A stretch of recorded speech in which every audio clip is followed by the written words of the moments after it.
नमस्कार दोस्तों, स्वागत है आप सभी का हमारे इस चैनल में।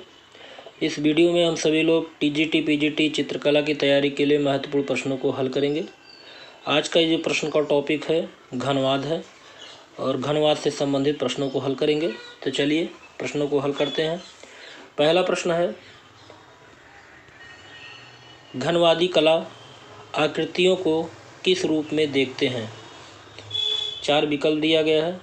इसका जो सही विकल्प होगा ऑप्शन डी, घन और शंकु के रूप में। घनवादी कला आकृतियों को शंकु और घन के रूप में देखते हैं। अगला प्रश्न देखते हैं। अगला प्रश्न है, घनवाद में कितने आयाम होते हैं? तो घनवाद में जो आयाम होते हैं उसकी संख्या नहीं होती है। तो इसका जो सही विकल्प होगा ऑप्शन डी, अनेक। अनेक आयाम हो सकते हैं घनवाद में, क्योंकि कलाकृतियों में बहुआयामी आकृतियों को ही घनवाद कहा जाता है। अगला प्रश्न देखते हैं। अगला प्रश्न है, घन में एक दर्शक कितने तल देख सकता है? तो इसका जो सही विकल्प होगा ऑप्शन बी, 3। घन में एक दर्शक 3 तल को देख सकता है, इसलिए इसको त्रियामी भी कहा जाता है। अगला देखते हैं।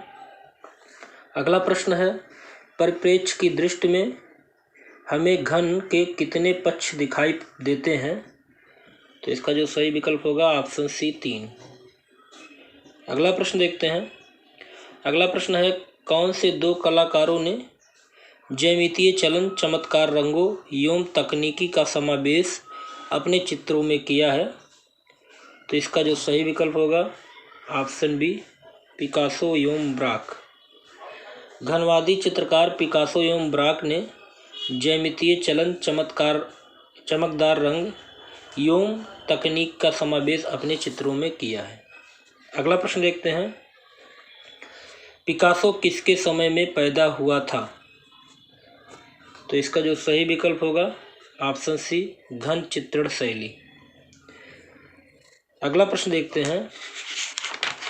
अगला प्रश्न है, ब्राक और पिकासो ने जिस शैली को जन्म दिया उसे किस नाम से पुकारा जाता है? तो इसका जो सही विकल्प होगा ऑप्शन सी, घनवाद। ब्राक और पिकासो ने जिस शैली को जन्म दिया उसको घनवाद कहते हैं। अगला प्रश्न देखते हैं। अगला प्रश्न है, मुर्गा किस कलाकार की मूर्ति है? तो इसका जो सही विकल्प होगा ऑप्शन डी, पिकासो। अगला प्रश्न देखते हैं। अगला प्रश्न है, एविगनन सुंदरियां चित्र किसने चित्रित किया? तो इसका जो सही विकल्प होगा ऑप्शन बी, पिकासो ने। एविगनन सुंदरियां चित्र पिकासो ने बनाया है। अगला प्रश्न देखते हैं। अगला प्रश्न है, घनवाद का प्रथम चित्र किसका था? तो इसका जो सही विकल्प होगा ऑप्शन सी, पाब्लो पिकासो। घनवाद का प्रथम चित्र पाब्लो पिकासो का था। अगला प्रश्न देखते हैं। अगला प्रश्न है, घनवाद का जन्म किस वर्ष हुआ था? तो इसका जो सही विकल्प होगा 1907 ईस्वी। घनवाद का जो जन्म माना जाता है 1907 ईस्वी में माना जाता है। अगला प्रश्न देखते हैं। अगला प्रश्न है, पाब्लो पिकासो किस वाद से संबंधित हैं? तो पाब्लो पिकासो घनवाद से संबंधित है। ऑप्शन सी सही है। अगला प्रश्न है। अगला प्रश्न है, घनवाद के प्रवर्तक कौन थे? तो इसका जो सही विकल्प होगा ऑप्शन बी, पिकासो और ब्राक को घनवाद का प्रवर्तक माना जाता है। अगला प्रश्न देखते हैं। अगला प्रश्न है, 3 संगीतज्ञ किसकी प्रसिद्ध पेंटिंग है? तो पाब्लो पिकासो जी का ये प्रसिद्ध पेंटिंग है, 3 संगीतज्ञ। अगला प्रश्न देखते हैं। अगला प्रश्न है, पिकासो ने आधुनिक कला की प्रेरणा ली? तो इसका जो सही विकल्प होगा ऑप्शन ए, अफ्रीकी मुखौटों से पिकासो ने आधुनिक कला की प्रेरणा ली। अगला प्रश्न है, लेस डेमाइसिलेज निम्न में से किसकी चित्र की है? इसका जो सही विकल्प होगा ऑप्शन सी, पाब्लो पिकासो। अगला प्रश्न है, नीली एवं गुलाबी अवधि किसकी कही जाती है? तो इसका जो सही विकल्प होगा ऑप्शन डी, पाब्लो पिकासो। अगला प्रश्न है, वेरी इंपॉर्टेंट प्रश्न है, सर्वाधिक प्रसिद्ध चित्र शांति किसके द्वारा बनाया गया है? तो पाब्लो पिकासो के द्वारा बनाया गया, ऑप्शन ए। अगला प्रश्न है, पिकासो की मृत्यु किस शताब्दी में हुई? तो इसका जो सही विकल्प होगा ऑप्शन ए, 20वीं शताब्दी में पिकासो की मृत्यु हुई थी। अगला प्रश्न है, कलाकार पाब्लो पिकासो किस शैली के लिए प्रख्यात है? तो इसका जो सही विकल्प होगा ऑप्शन डी, रहस्यवादी शैली के लिए विख्यात है। अगला प्रश्न है, अपने पिंक पीरियड के लिए कौन प्रसिद्ध है? तो इसका जो सही विकल्प होगा ऑप्शन डी, पाब्लो पिकासो। अगला प्रश्न है, पिकासो का जन्म कहाँ हुआ था? तो इनका जो जन्म हुआ था स्पेन में हुआ था, ऑप्शन ए। अगला प्रश्न है, पिकासो का जन्म कहाँ हुआ था? तो स्पेन में हुआ था। ये प्रश्न कई बार पूछे गए हैं, वही प्रश्न यहाँ फिर पूछा गया है। पाब्लो पिकासो पैदा हुए थे तो स्पेन में पैदा हुए थे, ऑप्शन सी यहाँ सही होगा। आगे प्रश्न देखते हैं, पिकासो का विश्वविख्यात चित्र गुर्निका किस शैली का है? तो इसका जो सही विकल्प होगा ऑप्शन ए, अति यथार्थवादी, और ऑप्शन बी दोनों सही है, क्योंकि पिकासो द्वारा जो विश्वविख्यात चित्र गुर्निका बनाया गया था, अति यथार्थवादी एवं घनवादी शैलियों का भावनापूर्ण उत्कर्ष देखने को मिलता है इसमें। तो यहाँ पर अति यथार्थवादी और घनवादी दोनों होगा। अगला प्रश्न देखते हैं।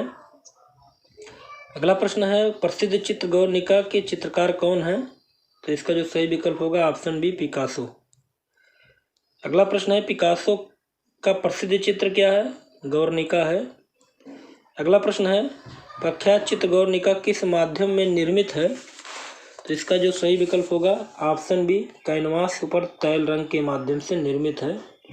प्रख्यात चित्र गुर्निका कैनवास पर तैल माध्यम से निर्मित है। अगला प्रश्न है, गुर्निका किस कलाकार की रचना है? तो पाब्लो पिकासो की रचना है।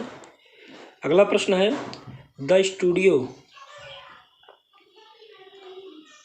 का कलाकार कौन था? तो इसका जो सही विकल्प होगा option B, Picasso. The studio का चित्र पिकासो द्वारा 1955 में बनाया गया था। पिकासो ने बनाया था द स्टूडियो, और ये तैल चित्र है। अगला प्रश्न देखते हैं, रेमंड ड्यूसा बिलो की हार्स शीर्षक की मूर्ति किससे बनी है? तो इसका जो सही विकल्प होगा ऑप्शन बी, कांसे से बनी हुई है। अगला प्रश्न है, घनवाद से प्रेरणा लेने के उपरांत निजी विशेषता वाले कलाकार का नाम बताइए। तो इसका जो सही विकल्प होगा ऑप्शन डी, राम कुमार। राम कुमार जी ने कला का जो अध्ययन किया था वो पेरिस में किया था, और घनवाद से प्रेरणा लेने के उपरांत तो निजी विशेषता वाले कलाकार माने जाते हैं। अगला प्रश्न देखते हैं, इसमें असंबद्ध चित्रकार का नाम बताइए। तो राम कुमार वर्मा जी अलग हैं तीनों से। राम कुमार वर्मा जी का संबंध प्रोग्रेसिव आर्टिस्ट ग्रुप से था तथा वह भारत के अमूर्त कला के सबसे महत्वपूर्ण एवं पहले चित्रकार थे। ठीक, चलिए अगला प्रश्न देखते हैं। अगला प्रश्न है, राम कुमार प्रसिद्ध हैं अपने, इसके लिए प्रसिद्ध हैं? तो इनका जो प्रसिद्धि था प्रकृति चित्रण के लिए प्रसिद्ध हैं, ऑप्शन बी सही है। अगला प्रश्न देखते हैं। अगला प्रश्न है, एक चित्रकार जिसने बनारस के घाटों का मनोरम चित्रांकन किया उसका क्या नाम था? तो उसका नाम था राम कुमार, ऑप्शन ए सही है। अगला प्रश्न देखते हैं, घनवाद कितने प्रकार का होता है? तो इसका जो सही विकल्प होगा ऑप्शन बी, 3 प्रकार का होता है घनवाद। अगला प्रश्न देखते हैं, घनवाद आंदोलन समाप्त हो गया। तो 1925 में घनवाद आंदोलन समाप्त हो गया था। अगला प्रश्न है जॉर्ज ब्राक किस कला आंदोलन से संबंधित थे? तो इसका जो सही विकल्प होगा घनवाद से। जॉर्ज ब्राक घनवाद कला आंदोलन से संबंधित हैं। अगला प्रश्न है इनमें से घनवादी कलाकार नहीं हैं। तो घनवादी कलाकार ब्राक हैं, पाब्लो पिकासो हैं और फर्नांडेज हैं, बल्कि ऑप्शन डी जेम्स एंसोर घनवादी कलाकार नहीं है। तो ये प्रश्न हमारे घनवाद से संबंधित थे। आपको वीडियो कैसा लगा? अगर अच्छा लगा हो लाइक और सब्सक्राइब जरूर कीजिएगा। जो भी नए स्टूडेंट इसको देख रहे हैं तो सब्सक्राइब कर दें, जिससे उनको आने वाले वीडियो का नोटिफिकेशन मिलता रहे। और इसके बाद अगले वीडियो में हम लोग अभिव्यंजनावाद के प्रश्नों को हल करेंगे।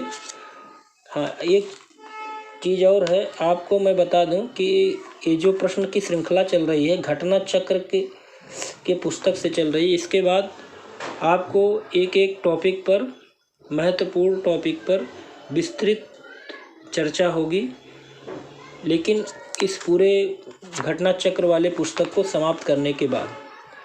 चलिए अगले वीडियो में फिर मिलते हैं, तब तक के लिए जय हिंद, जय भारत।